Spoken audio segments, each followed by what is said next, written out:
826 రోజులు. అవును, అంతకాలం ఐసీసీ వైట్ బాల్ టోర్నమెంట్‌లో ఓటమి తెలియని ఇండియా వరుసగా 17 విజయాలు, 2 ట్రోఫీలు అజేయ గాథలా సాగిన ప్రయాణం. కానీ అహ్మదాబాద్‌లోని నరేంద్ర మోడీ స్టేడియంలో ఆ గాథకు ఒక్కసారిగా బ్రేక్ పడింది. ఐసీసీ మెన్స్ టీ20 వరల్డ్ కప్ 2026 సూపర్ 8లో ఆరంభ మ్యాచ్‌లో సౌత్ ఆఫ్రికా చేతిలో 76 పరుగుల భారీ ఓటమి. టీ20 వరల్డ్ కప్ చరిత్రలోనే రన్స్ పరంగా భారత్‌కు అతిపెద్ద పరాజయం. టాస్ గెలిచి South Africa captain Aiden Markram ముందుగా బ్యాటింగ్ ఎంచుకున్నాడు. మొదట ఇండియా బౌలర్లు అదిరిపోయి ఆరంభం ఇచ్చారు. జస్ప్రీత్ బుమ్రా తన సిమ్ అండ్ బౌన్స్‌తో కీలక వికెట్లు తీశాడు. హర్షదీప్ సింగ్ కూడా సపోర్ట్ ఇవ్వడంతో సౌత్ ఆఫ్రికా 20 రన్స్‌కి 3 వికెట్లు కోల్పోయి కష్టాల్లో పడింది. ఆ సమయంలో ఇండియన్ క్రికెట్ ఫ్యాన్స్ అందరూ చాలా సంతోషపడ్డారు. కానీ అక్కడి నుంచి మ్యాచ్ మలుపు తిరిగింది. డేవిడ్ మిల్లర్ తన అనుభవంతో ఇన్నింగ్స్ నిలబెట్టాడు. మరోవైపు బ్రేవిస్ అగ్రెసివ్ షాట్స్‌తో స్పిన్‌ను వెనక్కి నెట్టేశాడు. ఇద్దరూ కలిసి 97 పరుగుల కీలక భాగస్వామ్యం నిర్మించారు.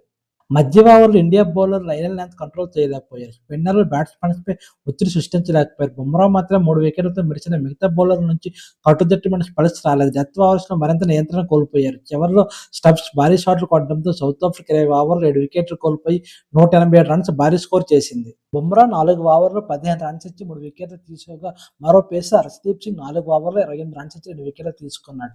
ఇద్దరు ప్రధాన పేసర్ ఇంత గొప్పగా బౌలింగ్ చేసినప్పటికీ సౌత్ ఆఫ్రికా 20 ఓవర్లలో 187 పరుగులు చేయడం అనూహ్యమే.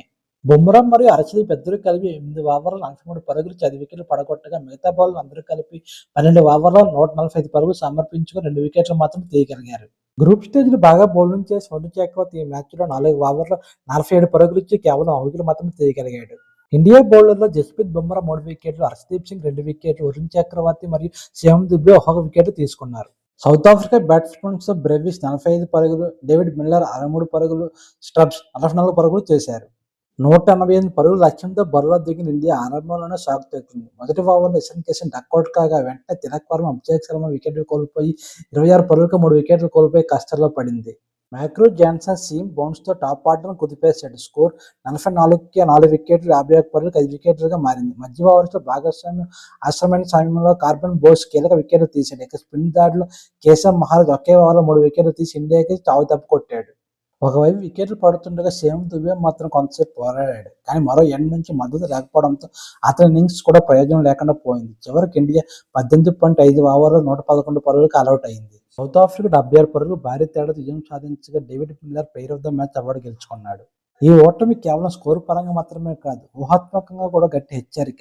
మధ్య ఓవర్స్లో బౌలింగ్ కంట్రోల్ లేకపోవడం, డెత్ ఓవర్స్లో యార్కర్లు అమలు కాకపోవడం, చేజ్లో పవర్ ప్లేలో వికెట్లు కోల్పోవడం ఇవి ప్రధాన కారణాలు. నెట్ రన్ రేట్ కూడా -3.80 పడిపోయింది. ఇక మిగిలిన ప్రతి మ్యాచ్ ఇండియాకి డూ ఆర్ డై మ్యాచే.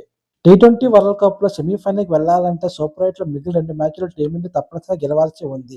ఈ నెల 26వ తేదీన చెన్నై వేదికగా జింబాబ్వేతో సెకండ్ మ్యాచ్ ఆడబోతుంది టీమిండియా.